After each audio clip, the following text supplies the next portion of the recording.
Good morning students, MKH video series में आपका स्वागत है। इस वीडियो में हम 7.3 के जो क्वेश्चन रह गए थे उन्हें सॉल्व करेंगे। पिछली वीडियो में हमने क्वेश्चन जो सॉल्व किए थे वो 3 तक के क्वेश्चन सॉल्व कर लिए थे। अब हम इस वीडियो में चौथा क्वेश्चन स्टार्ट कर रहे हैं। तो चौथा क्वेश्चन हमें दिया है, इसने प्रश्न नंबर 4 क्या दिया है, बीई और सी एफ त्रिभुज ए बी सी के, बीई और सी एफ त्रिभुज ए बी सी के दो बराबर शीर्ष लंब हैं, दो बराबर शीर्ष लंब हैं। ये हमें दिया हुआ है। आरएचएस सर्वांग समता नियम का प्रयोग करके, आरएचएस सर्वांग समता नियम का प्रयोग करके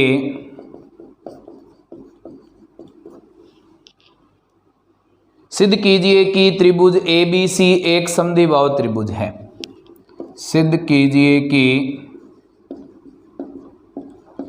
त्रिभुज ए बी सी एक समद्विबाहु त्रिभुज है।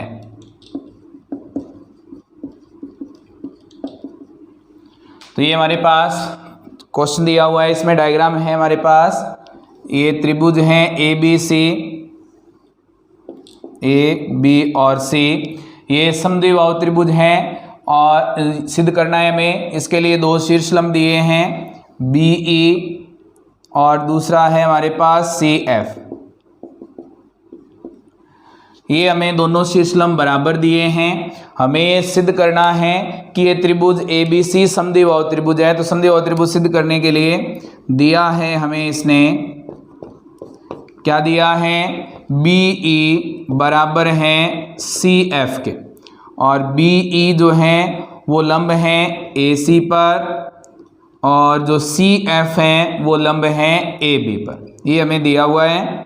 सिद्ध करना है, क्या सिद्ध करना है, त्रिभुज ए बी सी समद्विबाहु त्रिभुज है। इन्हें सिद्ध करने के लिए रचना कुछ नहीं है, सीधा हम उपपत्ति करेंगे। उपपत्ति में हमारे पास जो दो त्रिभुज हैं, कौन कौन से, त्रिभुज बी ई सी और बी एफ सी, इन दोनों को सर्वांग सम कर देते हैं। तो हमारे पास ये जो त्रिभुज है वो समद्विबाहु त्रिभुज बन जाएगा। तो कौन कौन से त्रिभुज हैं, त्रिभुज बी एफ सी व त्रिभुज बी ई सी में। इन दोनों त्रिभुजों में देखेंगे तो हमारे पास कोण बी एफ सी बराबर है कोण बी ई सी के, क्योंकि हमारे पास दोनों का मान कितना है, 90 डिग्री। उसके बाद बी ई बराबर दिया है हमें सी एफ के, तो बी ई बराबर है हमारे पास सी एफ के। यहाँ जो कोण है बी ई सी और हमारे पास है बी एफ सी, ठीक है। बी ई बराबर है सी एफ के। उसके बाद बी सी बराबर है बी सी के, बी सी बराबर है बी सी के। ये हमारे पास है उभयनिष्ठ, ये हमें दिया है। अब यहाँ से दो भुजाएं और एक 90 डिग्री का कोण बराबर हो रहा है। कोण के सामने एक भुजा, 90 डिग्री सामने एक भुजा, कर्ण ये बराबर है, एक भुजा और बराबर है। तो ये कौन सा नियम लग जाएगा, आरएचएस नियम से त्रिभुज बी एफ सी सर्वांग सम है त्रिभुज बी ई सी के। अगर ये दोनों त्रिभुज सर्वांग सम है तो संगत कोण क्या होंगे, बराबर। तो सीपीसीटी नियम से कौन कौन से कोण, कोण ए बी सी, कोण ए बी सी बराबर होगा कोण ए सी बी के। अगर ये दोनों कोण बराबर हैं तो सम्मुख भुजाएं भी क्या होंगी, बराबर। तो हम लिख सकते हैं ए बी बराबर हैं ए सी के। अगर दो भुजाएं बराबर हों तो हम क्या लिख सकते हैं, उस त्रिभुज को समद्विबाहु त्रिभुज। तो लिख देंगे, अतः त्रिभुज ए बी सी समद्विबाहु त्रिभुज है।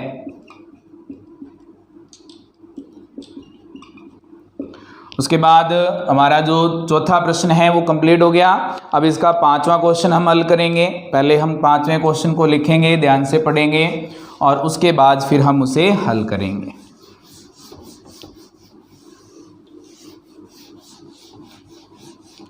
तो पांचवा प्रश्न क्या दिया है हमें, त्रिभुज ABC एक समद्विबाहु त्रिभुज है।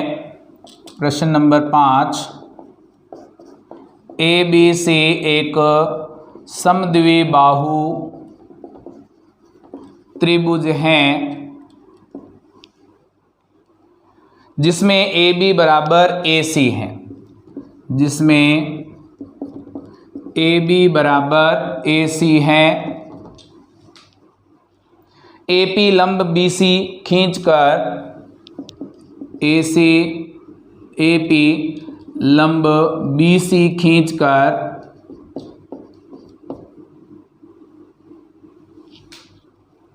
दर्शाइए कि कोण B बराबर कोण C है। दर्शाइए कि कोण B बराबर कोण C है। तो इसके लिए डायग्राम दिया है हमें। एक कोण त्रिभुज है ABC, ये एक समद्विबाहु त्रिभुज है। ये समद्विबाहु त्रिभुज हैं AB और AC, ये दोनों भुजाएं बराबर हैं। उसके बाद AP लंब है BC पर, AP जो है वो लंब है BC पर। इसे हमें सिद्ध करना है कि कोण B बराबर कोण C है। तो कोण B बराबर कोण C करने के लिए हमारे पास अगर ये दोनों त्रिभुज सर्वांग सम हो जाते हैं तो कोण B किसके बराबर आ जाएगा, कोण C के। तो हम क्या लिखेंगे, दिया है हमें, क्या दिया है, AB बराबर AC दिया है। सिद्ध क्या करना है हमें, सिद्ध करना है हमें कोण B बराबर कोण C। तो इसको सिद्ध करने के लिए रचना कुछ नहीं है, सीधा हम उपपत्ति करेंगे। उपपत्ति में दोनों त्रिभुज, कौन कौन से त्रिभुज, त्रिभुज APB व त्रिभुज APC में, इन दोनों त्रिभुजों में AB किसके बराबर हैं, AC के। AP किसके बराबर हैं, AP के। ये हमें दिया है और ये उभयनिष्ठ है। कोण APB बराबर है कोण APC के, क्योंकि दोनों का मान क्या है, 90 डिग्री है। अब यहां से हमारे पास 90 डिग्री का कोण है, कर्ण और एक भुजा बराबर हो रही है, तो RHS नियम से त्रिभुज APB सर्वांग सम हो जाएगा त्रिभुज APC के। दोनों अगर सर्वांग सम है तो CPCT नियम से क्या बन जाएगा हमारे पास, CPCT नियम से कोण B बराबर होगा किसके, कोण C के। तो हमारा जो पांचवा प्रश्न है वो कंप्लीट हो गया। इसके साथ ही हमारी 7.3 प्रश्नावली कंप्लीट हो गई है। अब हम इसकी 7.4 प्रश्नावली को स्टार्ट करेंगे। तो 7.4 प्रश्नावली को हल करने से पहले हमें इसका कुछ बेसिक पढ़ना पड़ेगा, क्योंकि हम इसमें पढ़ेंगे असमीकाओं के बारे में।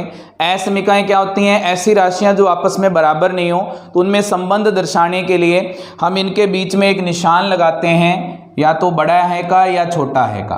इसके लिए जो ये निशान लगा करके संख्याएं दर्शाई जाती हैं, राशियां दर्शाई जाती हैं, उन्हें हम क्या कहेंगे, असमीकाएं कहेंगे। त्रिभुजों में असमीकाएं जो हैं उनके लिए रूल क्या होता है, क्या नियम होता है, कहाँ पे हम इसको यूज करते हैं। तो सबसे पहले इसमें जो नियम है, जो प्रमेय है हमारे पास, वो क्या है, किसी त्रिभुज की दो भुजाएं असमान हो। क्या नियम है इसमें, प्रमेय है ये हमारे पास, यदि किसी त्रिभुज की दो भुजाएं असमान हो तो बड़ी भुजा के सामने का कोण, तो बड़ी भुजा के सामने का कोण बड़ा होता है। तो जो भुजा बड़ी होगी उसके सामने का कोण भी क्या होगा, बड़ा। दूसरी प्रमेय इसके बारे में कह रही है, क्या कह रही है, कि किसी त्रिभुज के बड़े कोण की सम्मुख भुजा, इसका उल्टा है, किसी त्रिभुज के बड़े कोण की सम्मुख भुजा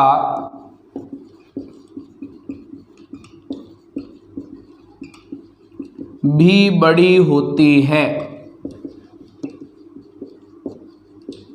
तो बड़े कोण की सम्मुख भुजा भी क्या होगी? बड़ी होगी। तीसरा नियम क्या कहता है? तीसरा नियम कहता है कि त्रिभुज की दो भुजाओं का योग तीसरी भुजा से बड़ा होता है। त्रिभुज की दो भुजाओं का योग तीसरी भुजा से बड़ा होता है। उसके बाद में लास्ट हमारे पास है जो प्रमेय, वो क्या है, क्या नियम है? इसने कहा है किसी सरल रेखा या रेखाखंड पर बाएं बिंदु से खींचे गए सभी रेखाखंडों में लंब रेखाखंड सबसे छोटा होता है। तो क्या लिखा है इसने? किसी सरल रेखा पर, किसी सरल रेखा या रेखाखंड पर बाएं बिंदु से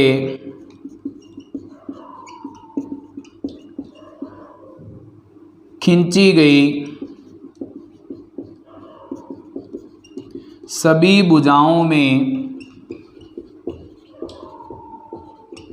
लंब रेखा सबसे छोटी होती है। इसका मतलब क्या है कि अगर कोई रेखा है हमारे पास और बाएं बिंदु से इस पर हम कोई रेखाएं खींच रहे हैं तो यहाँ पे जो लंब रेखा खींची जाएगी वो रेखा इन सभी से क्या होगी? छोटी होगी। ये कुछ नियम हैं इसके। इन नियमों के आधार पर हमें प्रश्नावली 7.4 के क्वेश्चंस को हल करना है। तो अब हम पहला क्वेश्चन लेकर के चलेंगे और उसे हल करेंगे। तो हमें पहला प्रश्न जो दिया है इसने 7.4 प्रश्नावली का, वो क्या है हमारे पास? दर्शाइए कि समकोण त्रिभुज में कर्ण सबसे लंबी भुजा होती है। प्रश्न नंबर 1 क्या है? दर्शाइए कि समकोण त्रिभुज में कर्ण सबसे लंबी भुजा होती है।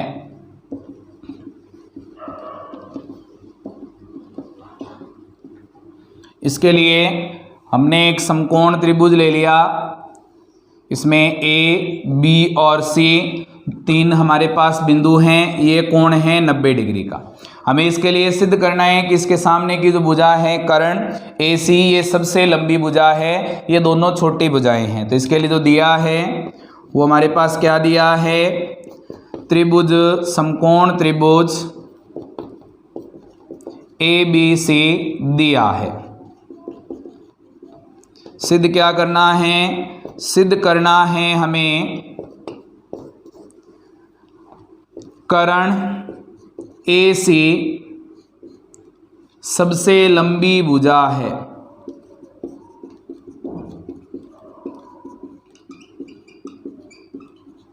अब इसे सबसे लंबी भुजा सिद्ध करने के लिए उपपत्ति करेंगे। उपपत्ति में हमें पता है कि कोण बी का मान क्या है? 90 डिग्री है। और हमारे पास त्रिभुज के तीनों कोणों का योग क्या होता है? 180 डिग्री। तो लिख देंगे चूंकि त्रिभुज के तीनों कोणों का योग बराबर होता है हमारे पास 180 डिग्री। तीनों कोण हैं कौन कौन से? ए, बी और सी। इनका जोड़ हो जाएगा 180। यहाँ से ए का मान हमें पता नहीं है, बी का मान है 90 डिग्री, सी का मान भी पता नहीं है, बराबर 180। 90 प्लस का दूसरी साइड जाएगा, क्या आ जाएगा हमारे पास? माइनस का 180 माइनस 90। इसका मतलब कोण ए प्लस कोण सी बराबर हो जाएगा 90 डिग्री। इसका मतलब क्या है? ए और सी दोनों का जोड़ हमारे पास 90 डिग्री है। इसका मतलब ये दोनों कोण 90 डिग्री से क्या हैं? छोटे हैं। तो हम लिख सकते हैं कोण ए जो है वो भी 90 डिग्री से छोटा है, कोण सी भी क्या है? 90 डिग्री से छोटा है। अब अगर ये दोनों कोण 90 डिग्री से छोटे हैं और कोण बी 90 डिग्री का है तो सबसे बड़ा कोण क्या बन गया इसमें? सबसे बड़ा कोण है इसमें कोण बी। अतः त्रिभुज ABC में सबसे बड़ा कोण क्या है? कोण B। इसलिए कोण B के सम्मुख भुजा, B के सम्मुख कौन सी भुजा है? AC। AC सबसे लंबी होगी। तो हमारा जो पहला प्रश्न है वो कंप्लीट हो गया और हम इसका दूसरा प्रश्न हल करेंगे। दूसरा प्रश्न हमारे पास जो दिया है उसे हम पहले ध्यान से पढ़ेंगे, उसे लिखेंगे और उसके बाद हम उसे हल करेंगे। तो दूसरा प्रश्न क्या दिया है इसने? दूसरा प्रश्न दिया है आकृति में त्रिभुज ABC की भुजाओं, प्रश्न नंबर 2, आकृति में त्रिभुज ABC की भुजाओं, कौन कौन सी भुजाओं? AB और AC को क्रमशः, AB और AC को क्रमशः P और Q तक बढ़ाया गया है। P व Q तक बढ़ाया गया है।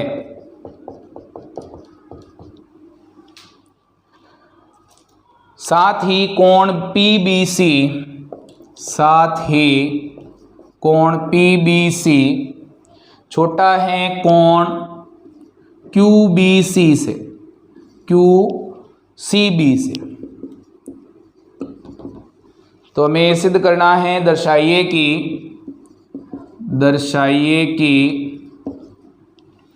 AC बड़ा है AB से, AC बड़ा होगा AB से। इसके लिए डायग्राम दिया है इसने कुछ इस तरह का, नाम दिया है इसका ABC। ये हमारे पास हैं P और Q और इसके लिए हमें दिया है इसने कि हमारे पास PBC जो है वो छोटा है QCB से, PBC छोटा है QCB से। तो जो दिया है वो लिखेंगे, दिया है, क्या दिया हुआ है हमें? कोण PBC छोटा है कोण QCB से। सिद्ध करना है, क्या सिद्ध करना है हमें? हमें ये सिद्ध करना है कि हमारे पास AC बड़ा है किससे? AB से। AC बड़ा है AB से। अब यहाँ से हमें जो दिया है उसे लेकर चलेंगे उत्पत्ति में। क्या दिया हुआ है? कोण PBC छोटा है कोण QCB से। तो हमारे पास PBC जो कोण है, ये वाला कोण, ये क्या है? इस त्रिभुज का बहिष्कोण है। और बहिष्कोण के लिए हमने ये नियम पढ़ा है कि त्रिभुज का बहिष्कोण अपने अंतराभिमुख कोणों के योग के बराबर होता है। अंतराभिमुख कोण कौन से? इस कोण को छोड़कर बाकी जो दोनों कोण बच गए हैं वो दोनों कोणों के योग के बराबर होगा। तो हम क्या लिख सकते हैं? हम लिख सकते हैं PBC की जगह पे कोण A प्लस कोण BCA छोटा होगा। QCB की जगह हम क्या लिख सकते हैं? QCB के लिए बहिष्कोण है ये, इसके लिए क्या बनेगा? कोण CBA, कोण CBA प्लस कोण A। अब यहाँ से दोनों साइड से A हट जाएगा, क्या बनेगा? कोण BCA छोटा है कोण CBA के। BCA ये छोटा है इस कोण से, तो ये बड़ा है और ये छोटा है। बड़े कोण के सामने वाली भुजा क्या होगी? बड़ी, और छोटे कोण के सामने वाली भुजा क्या होगी? छोटी। तो BCA के सामने कौन सी भुजा बन रही है? BCA के सामने AB, ये छोटी है किससे? CBA के सामने कौन सी बन रही है? AC। तो हमें यही सिद्ध करना था कि AC भुजा AB से क्या है? छोटी है। यहाँ पे हमने कौन सा नियम लगाया है? यहाँ पे हमने लगाया है त्रिभुज के बहिष्कोण का नियम, त्रिभुज का बहिष्कोण। तो हमारा जो दूसरा प्रश्न है वो कंप्लीट हो गया। अब हम इसका तीसरा प्रश्न हल करेंगे। तीसरे प्रश्न में हमें दिया है इसने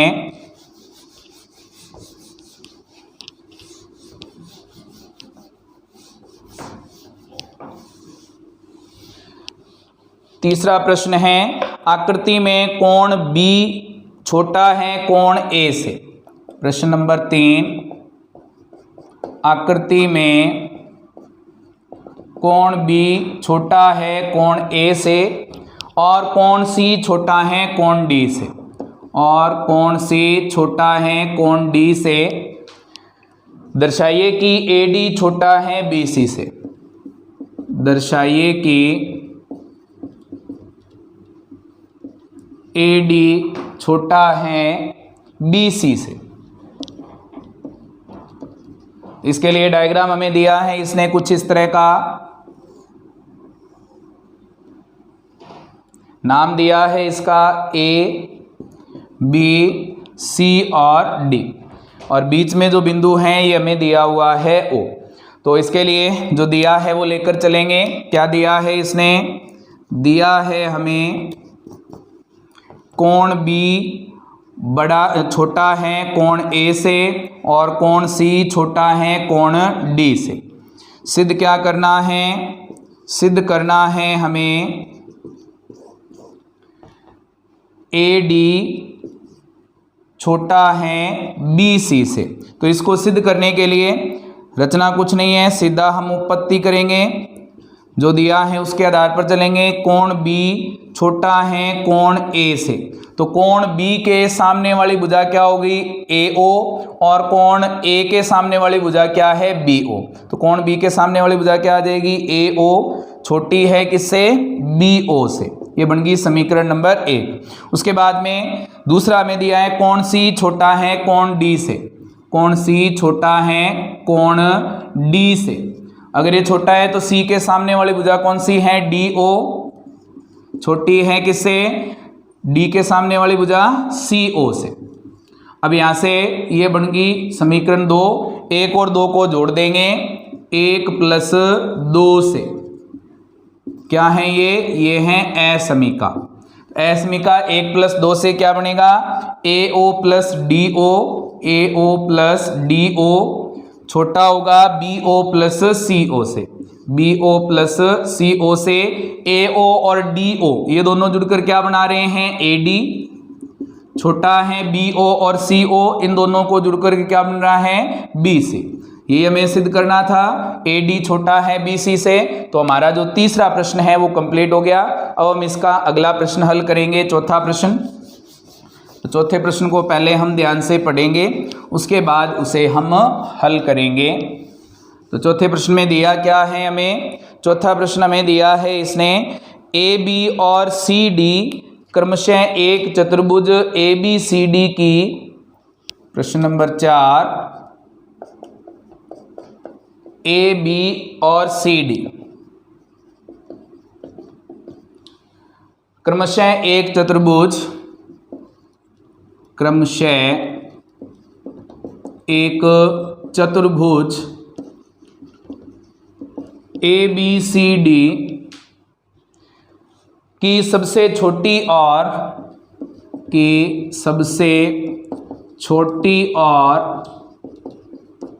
सबसे बड़ी भुजाएं हैं।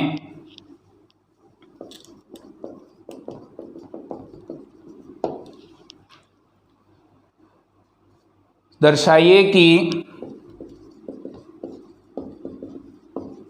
कोण ए छोटा होगा कोण सी से बड़ा होगा। कोण ए बड़ा है कोण सी से, और कोण बी बड़ा है कोण डी से, और कोण बी बड़ा है कोण डी से। इसे सिद्ध करने के लिए जो हमें डायग्राम दिया है, ये हमारे पास चतुर्भुज दिया है इसने। ए बी इसकी सबसे छोटी भुजा है और सी डी इसकी सबसे बड़ी भुजा है। तो ए बी सी और डी ये सबसे छोटी है, ये सबसे बड़ी भुजा है। इसके लिए कोण ए और कोण सी में संबंध बनाने के लिए हमने जो अभी संबंध पढ़े हैं, जो नियम पढ़े हैं, वो त्रिभुजों के लिए पढ़े हैं, चतुर्भुज के लिए हमने नहीं पढ़े हैं। तो इसके लिए हम क्या करेंगे? इसके विकर्ण खींच देंगे और इन्हें हम त्रिभुजों में बदल देंगे। तो विकर्ण हमने खींच दिए इसके, इनके कोणों के नाम दे देंगे 1 2 3 4 5 6 7 और ये हमारे पास हो जाएगा 8। अब इसके लिए जो दिया है वो लिखेंगे। पहले क्या दिया है इसने? दिया है इसने कि ए बी सबसे छोटी भुजा है और सी डी सबसे बड़ी भुजा है। चतुर्भुज ए बी सी डी में ए बी सबसे छोटी भुजा है और सी डी सबसे बड़ी भुजा है।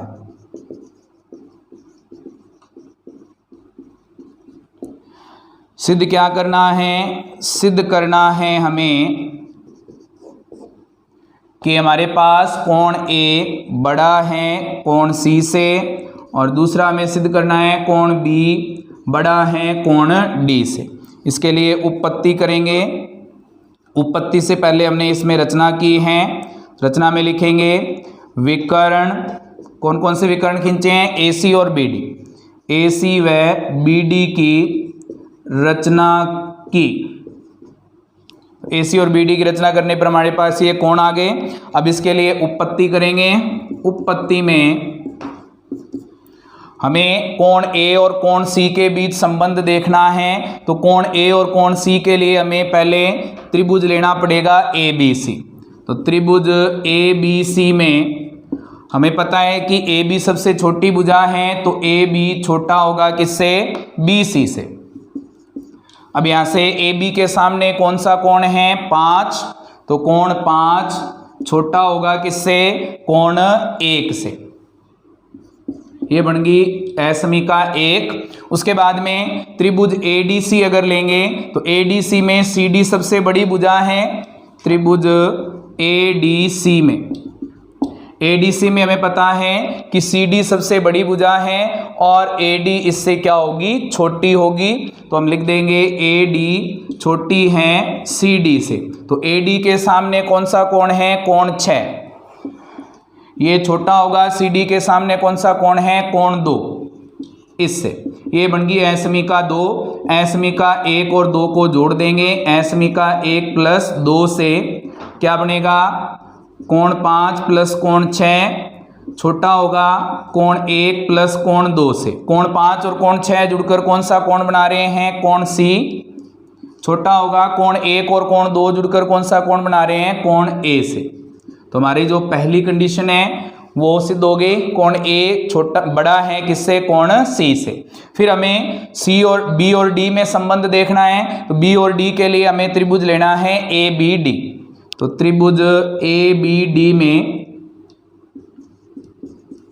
ABD में अगर देखें तो AB भुजा छोटी है किससे? AD से। AB छोटी है AD से। तो AB के सामने कौन सा कोण बन रहा है? कोण 8। छोटा होगा AD के सामने कौन सा कोण बन रहा है? कोण 3। असमीका यहाँ पे हमारे पास 2 तक आ गया था, 3। उसके बाद हमें BCD त्रिभुज लेना है। तो त्रिभुज BCD में इसमें अगर हम देखें तो CD जो है वो सबसे बड़ी भुजा है और BC इससे क्या होगी? छोटी। तो हम लिख देंगे BC छोटी है CD से। BC के सम्मुख कौन सा कोण बन रहा है? कोण 7। छोटा होगा CD के सम्मुख कौन सा कोण है? ये है कोण 4। तो याद देगा कोण 4। ये बन गई असमीका 4। असमीका 3 और 4 को जोड़ देंगे। असमीका 3 प्लस 4 से क्या बनेगा? असमीका 3 में है कोण 8 प्लस कोण 7। ये छोटा होगा कोण 3 प्लस कोण 4 से। कोण 7 और 8 जुड़कर कौन सा कोण बना रहे हैं? कोण D।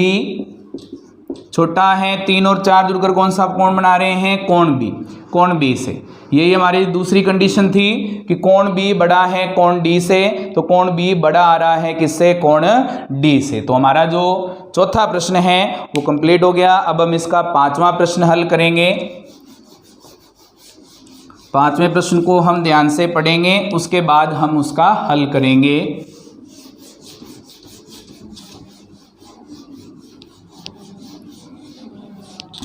तो 5वां प्रश्न दिया है हमें इसने, आकृति में PR बड़ा है PQ से।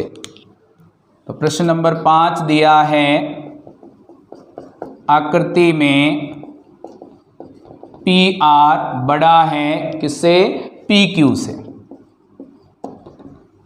उसके बाद कहा इसने और PS कोण QPR और पी एस कोण पी क्यू आर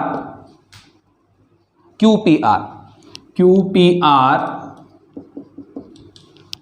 को समद्विभाजित करती है, को समद्विभाजित करती है। सिद्ध कीजिए कि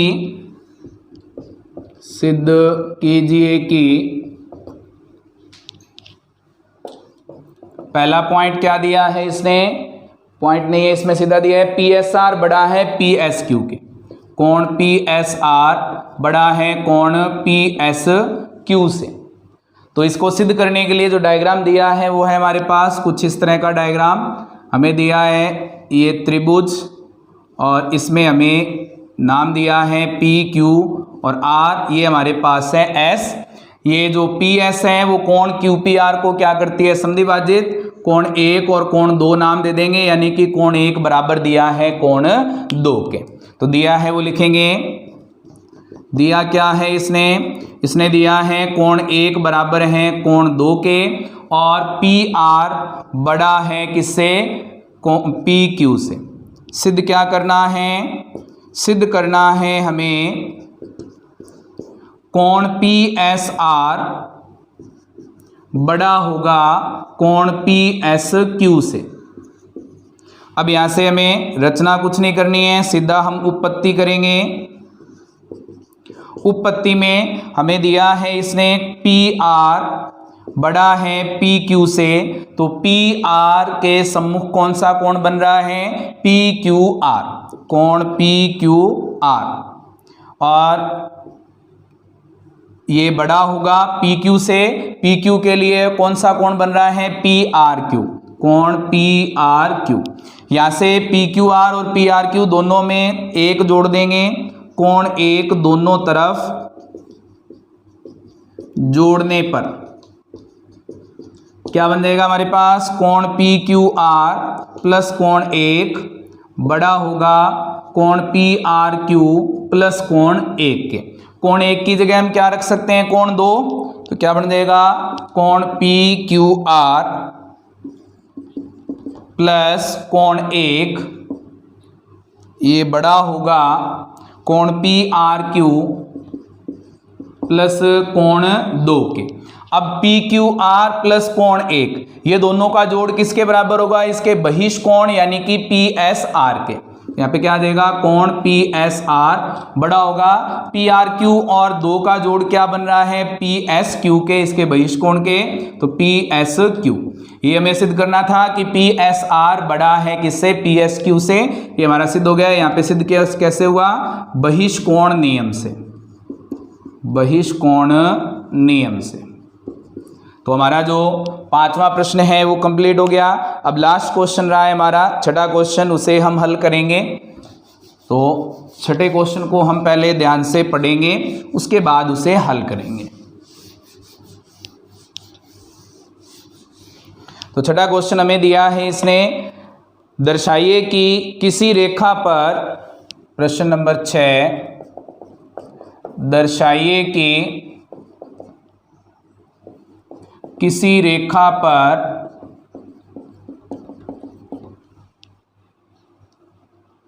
किसी बिंदु से जो उस रेखा पर स्थित, किसी बिंदु से जो उस रेखा पर स्थित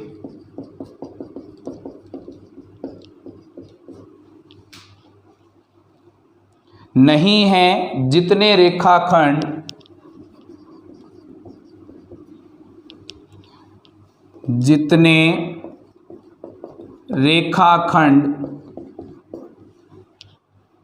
खींचे जा सकते हैं, खींचे जा सकते हैं, उनमें लंब सबसे छोटा होता है, उनमें लंब सबसे छोटा होता है।